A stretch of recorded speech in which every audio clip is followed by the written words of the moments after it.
चलिए, एक टेस्ट आप दिए थे।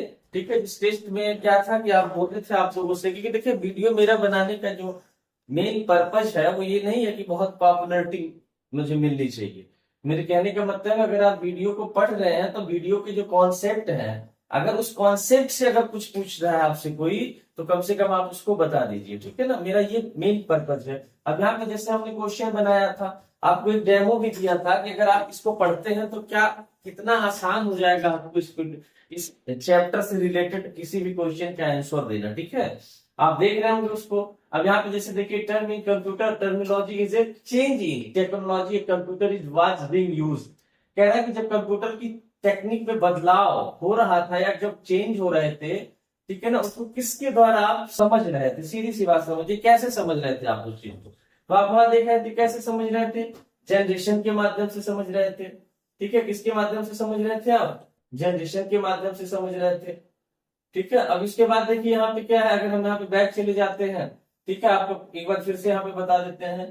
ठीक है, उसके बाद आगे लेके चलते हैं। यहाँ पे किसके माध्यम से समझ रहे थे आप? जनरेशन के माध्यम से समझ रहे थे। किसके माध्यम से? जनरेशन के माध्यम से समझ रहे थे। ठीक है, तो यहाँ पे देखिए जनरेशन है, यही चीज आपको कंफर्म करनी थी। जनरेशन के माध्यम से आपको समझना था यहाँ पे। ठीक है, फिर आगे आप देख रहे हैं दूसरी में। ठीक है, तो दूसरे में क्या हो रहा है आपका? The example of an impact printer. Printer की एक वीडियो थी, आपको पहले भी प्रिंटर पे डिस्कस कर किए थे हम। ठीक है, प्रिंटर में क्या होता था, कह रहा है कि जो एग्जाम्पल ऑफ इम्पैक्ट प्रिंटर का आप एग्जाम्पल बताइए। क्योंकि प्रिंटर कितने प्रकार के होते हैं? दो प्रकार के, इम्पैक्ट और नॉन इम्पैक्ट। तो इसमें से इम्पैक्ट कौन है? अब इसको हम ज्यादा डिस्क्राइब नहीं करेंगे कि हम प्रिंटर की वीडियो नहीं बना रहे। ठीक है ना, हम क्वेश्चन के आंसर के बारे में डिस्कस कर रहे थे। तो इसमें कौन सा था आपका? अगर आप प्रिंटर की वीडियो प्रॉपर देखते तो आपको ये कहने की जरूरत ही नहीं पड़ती। ठीक है ना, आपको ये कहने की जरूरत नहीं पड़ती कि इसमें क्या होना चाहिए। एग्जाम्पल ऑफ इम्पैक्ट में कौन सा प्रिंटर होगा आपका? Dot matrix. ठीक है, बाकी जो लेजर और इंकजेट है, क्या होते हैं? नॉन इम्पैक्ट होते हैं। तो यहाँ पे हम बहुत ज्यादा नहीं रुकेंगे, क्योंकि ये सारी चीजें हमने क्लियर कर दी है पहले ही। तो हम क्या करेंगे, ज्यादा वेट नहीं करेंगे, न वेट कराएंगे आपसे। ठीक है, आपका जनरेशन बेस्ड ऑन वीएलएसआई।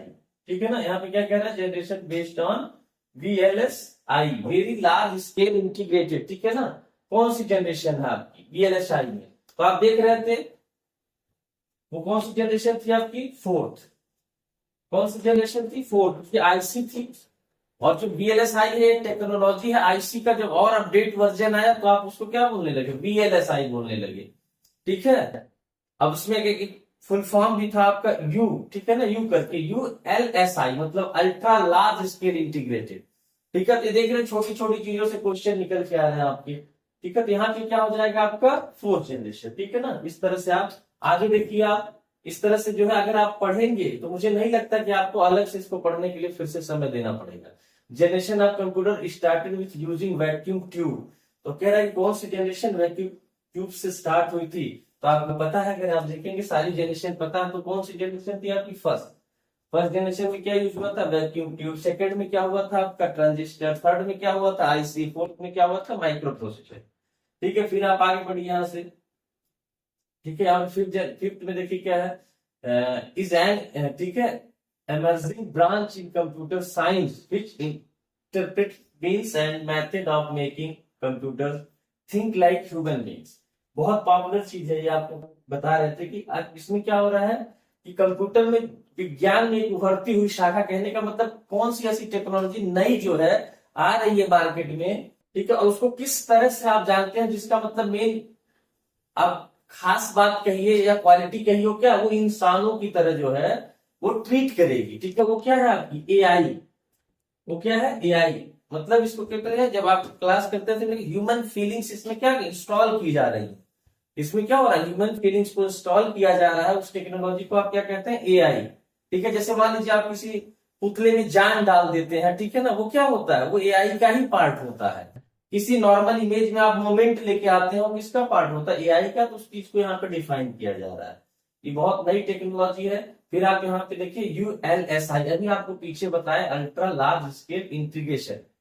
ठीक है, अल्ट्रा लार्ज स्केल इंटीग्रेशन ये क्या था? ये भी आपकी क्या थी? फोर्थ जनरेशन की बात की है आपकी।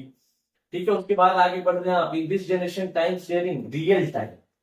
ठीक है। Real time network distributed operating system was used. Real time का मतलब एग्जैक्ट पीरियड में जब कोई काम हो रहा हो, तो आपको पता है कि सबसे ज्यादा पॉपुलर ये हुआ था आपका फोर्थ जनरेशन। फोर्थ जनरेशन में कंप्यूटर जो है कंप्लीट एक नए लुक के साथ, नए टेक्नोलॉजी के साथ आ चुका था, ठीक है ना। तो वहां पे रियल टाइम जो होगी वो फोर्थ जनरेशन में होती है आपकी।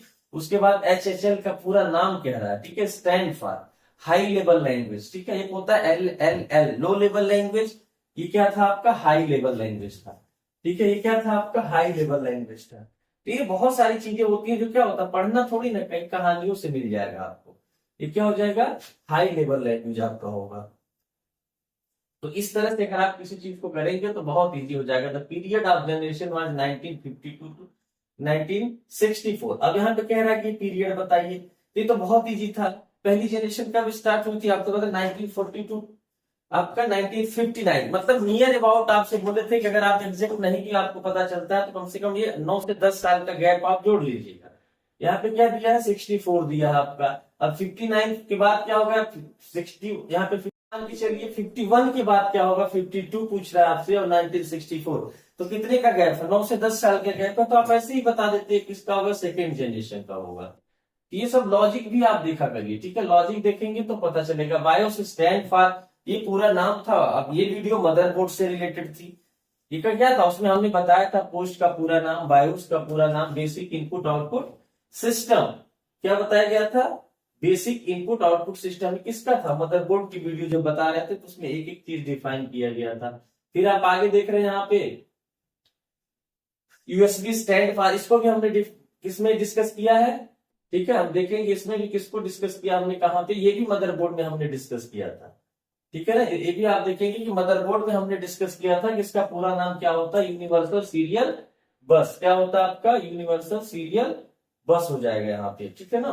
फिर आप आगे बढ़ रहे हैं यहाँ पे DDR3, आपको बताए थे, ये भी हमने डिस्कस किया था। ये कहाँ डिस्कस किया था, स्टोरेज जब आपको पढ़ा रहे थे तो वहां पे जब मेमोरी के टाइप्स बता रहे थे तो हम एक एक चीज के बारे में बताए थे। जैसे हमने कहा था DDR1 से ज्यादा फोकस करिए आप, ठीक है ना, क्योंकि अभी भी ये मार्केट से तो आउट हो चुकी है। ये आउट ऑफ क्या है, ये आउट ऑफ मार्केट है। बहुत रेयर केस में कहीं मिलेगा आपको ये यूज करने के लिए, क्या है, आउट ऑफ मार्केट हो चुकी है। फिर भी क्वेश्चन तो भाई आउट ऑफ मार्केट तो कुछ भी हो, कहीं से भी आएगा आपका। उसके बाद हमने बताया था कि DDR2, यहाँ पे क्या बताया था, DDR2, इसका नाम भी बताया था, डबल डेटा रेट, ठीक है। उसके बाद हमने बताया था DDR3, फिर हमने बताया था 4, और बताया था कि सबसे ज्यादा नए अगर सिस्टम आपके पास है तो 4, नहीं तो आपकी 3 यूज में आ रही है। 2 भी है अभी प्रचलन में, ऐसा नहीं कि आउट हो चुकी है। और बताए थे कि पिनों की संख्या, तो आपको बताया थे DDR1 जो होती है वो कितने पिन की होती है, 184 पिन की होती थी, ठीक है ना। DDR2 जो थी वो कितने पिन की थी, 240 की थी आपकी। DDR3 भी आपकी क्या है, 240 की है। ये भी आपका 240 पिन की आ रही है, ठीक है ना। ये पिन क्या थी, 240 तरीके से में दिया है। और DDR3 के बारे में पूछा है तो आपका 240 टू 3 आपका क्या हो गया, 240 हो गया यहाँ पे आपका। इस तरह से देखिए वीडियोस में बहुत सारे क्वेश्चंस छिपे रहते हैं, ठीक है। अगर आप देखेंगे तो आपको पता चल जाएगा।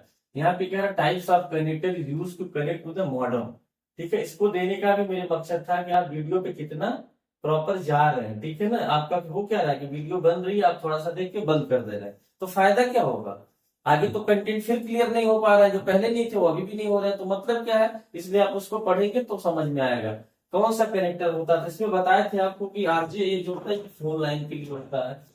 किसके लिए होता है, फोन लाइन के लिए होता है, ठीक है ना। ये फोन लाइन के लिए होता है आपका, ठीक है ना। ये किसके लिए होता है, ये PC को कनेक्ट करने के लिए होता है, PC कनेक्ट करने के लिए होता है आपका, ठीक है। ये PC कनेक्शन के लिए होता है, ठीक। अब RJ11 मॉडल क्या करता है, मॉड्यूलेट डीमॉड्यूलेट करता है। आप मॉडल हमेशा यूज करते हैं, जहां भी ब्रॉडबैंड का कनेक्शन लगा होता है वहां मॉडल जरूर यूज होता है। तो मॉडल में क्या होता है, RJ11 कनेक्टर्स होते हैं। अब तो एक्सटर्नल मॉडल भी आ गए आपके, पहले फोन लाइन से अगर आप कनेक्ट होते थे RJ11 लगता था, ठीक है। ये भी समझ में आ गया। आगे देखिए क्या है आपका क्वेश्चन, क्या कह रहा है, विच of the following is not a positional number. तो देखिए बाकी चीज यहाँ पे गेस करने वाली चीजें हो जाती हैं, बाकी तो लगभग क्या सारे ये तीनों नंबर सिस्टम है, तो हम रोमन को मानते हैं, ठीक है ना। तो यहाँ पे राइट आंसर क्या हो जाएगा आपका, रोमन का हो जाएगा। राइट आंसर क्या हो जाएगा? रोमन हो जाएगा आपका। ठीक है, फिर आगे चलिए आप। तो यहाँ पे बहुत समय नहीं दिया जाएगा, रिवीजन के लिए था। The value of radix in binary number system is. ठीक है, तो यहाँ पे बाइनरी का क्या है? रेडिक्स वैल्यू मतलब बेस पूछा जा रहा है। तो बेस क्या हो सकता है यहाँ पे बाइनरी का? वो क्या होगा? 2 होगा आपका। बाइनरी का बेस क्या होगा? 2 होगा। कौन कौन सा होता है? 0 और 1। आपने देखा था नंबर सिस्टम में था ये। किसमें था? नंबर सिस्टम में था। आगे जा रहे हैं आप। अब देखिए यहाँ पे क्या है। ठीक है, यहाँ पे आप देख रहे हैं क्या है? कह रहा था binary equivalent of the decimal number 10। 10 की बाइनरी क्या होगी? तो आप देख लीजिए, आपको बताए थे शॉर्ट में, जो बताए थे क्या था? अगर 10 है तो तुम कैसे मान लीजिए, क्या कह रहे हैं यहाँ पे? 101। इसमें ये करेक्ट आंसर था 101। अब आप जोड़िए ऐसे 1 2 4 और 8। आपको बताया था 0 को कट कर दीजिएगा, क्या बचा आपके पास? ये रहा 0 कट हो गया, आपके पास बचा 2 और 8। अगर आप इनको प्लस करेंगे तो कितना आ जाएगा? 10। ठीक है ना, तो राइट आंसर ऐसे ही क्लियर हो गया आपका। तो इसको जो है, पहले भी ये सब चीजें हो गई थी, आपको तुरंत इसको बताना चाहिए था। विच of the following not a binary number. ठीक है ना, ये बाइनरी नंबर इसमें से नहीं है, क्योंकि बाइनरी नंबर की वैल्यू क्या होती है? 0 1 होती है। तो यहाँ पे ये क्या है? 0 1 नहीं है ना, तो ये क्या हो जाएगा? ये इनकरेक्ट होगा आपका। फिर आगे आप बढ़िए। अब आगे बढ़िए, क्योंकि ये रिवीजन है। आप किसमें था? ये नंबर सिस्टम का पार्ट था। इस वीडियो बनाने का मकसद मेरा ये था कि सारे क्वेश्चन जो है वो आपके वीडियोस के ही है, कोई एक्सटर्नल क्वेश्चन यहाँ पे नहीं था। जो लोग ये मान रहे थे कि अलग था, तो ऐसा कुछ नहीं, हम बता दे रहे कौन किसमें था आपका। यहाँ आ जाइए आप। कह रहे थे इनपुट हेक्साडेसिमल। ठीक है, रिप्रेजेंट 110। अब यहाँ पे देखिए, यहाँ पे क्या है? ये भी आपका किस क्या है? नंबर सिस्टम का है। 110 में देखिए 1 2 4 और 8 हो गया। इसको आप कट करिए। 2 4 6 8 14। कितना हो रहा है? 14। अब 14 आपको पता है बाइनरी मतलब इसमें हेक्साडेसिमल 0 to 9 होता है और 8 to f होता है। ठीक है ना, 8 to क्या होता है? f होता है। 0 to 9 होता है और 8 to f होता है। तो अब यहाँ पे क्या हो जाएगा? इसका वैल्यू क्या होगा? 14 का। तो आप 10 में क्या लिखेंगे? a, 11 में b, 12 में c, 13 में d और 14 में क्या लिखेंगे? e। मतलब ये क्या हो गया? e हो गया। इसका आंसर क्या हो गया? e। राइट आंसर क्या हो गया आपका? ई हो गया। देखो यहाँ पे राइट आंसर आपका ई हो गया। ठीक है ना, तो बहुत इजी क्वेश्चन था। किसका था? नंबर सिस्टम का था आपका। फिर component that provide internal storage to the CPU are. अब यहाँ पे देखिए सीपीयू की इंटरनल स्टोरेज की बात, यदि आपको मेमोरी में क्लियर हमने किया है। अगर आप देखेंगे उसकी जो सीपीयू की मेन स्टोरेज मेमोरी होती है, कौन होती है? कैश होती है। कैश होती है आपकी, और रजिस्टर होता है। क्या होता है? रजिस्टर होता है। यहाँ पे कैश और रजिस्टर होता है। क्या होता है? कैश और रजिस्टर होता है। ठीक है, यहाँ पे देखिए हम क्या करते हैं, इसको वापस लेके आते हैं, अपनी जगह पे चला जाएगा, क्योंकि इसमें क्या हो गया? हाइड हो गया है। वापस चलिए यहाँ पे। ठीक है, कैश और रजिस्टर होता है। एक बार फिर से लिखते हैं हम आपका, कैश एंड रजिस्टर। ठीक है ना, यहाँ पे क्या हो गया? रजिस्टर हो गया। ठीक है, अब कैश, यहाँ पे कैश मेमोरी का तो कहीं डिस्कस ही नहीं हुआ है। क्या बचा आपके पास? रजिस्टर करा सीपीयू को आंतरिक मतलब इंटरनल स्टोरेज करने के लिए। ठीक है ना, तो क्या होता है यहाँ पे? अब आपके हिसाब से क्या बचा? क्या होना चाहिए आपके हिसाब से? सीधी सी बात है, क्या होना चाहिए? रजिस्टर होना चाहिए। और इसके बारे में हमने डिस्कस भी किया है। इसके बारे में हमने क्या किया? डिस्कस भी किया है कि रजिस्टर जो होता है, जब सीपीयू वर्किंग में होता है, तो सबसे आसपास जो स्टोरेज यूज में आ रहा होता है वो क्या होता है? रजिस्टर होता है।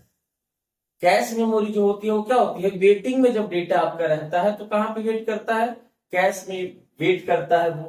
ठीक है, ये चीजें बहुत उस पर डिस्कस हुआ है, तो बहुत नहीं जाना हम लोगों को। Saving data instruction to make them readily available is the job for data of सहेजना, मतलब सेव करना। कॉमन सी बात है।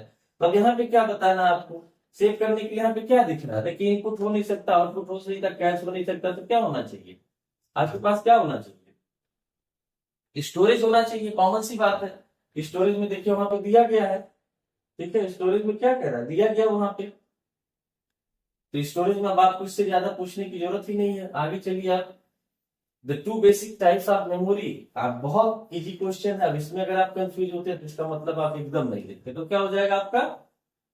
Primary and secondary. यहाँ पे क्या हो गया? प्राइमरी एंड सेकेंडरी, ये भी मेमोरी का पार्ट है। ठीक है, अब आगे फिर आप देखिए यहाँ पे।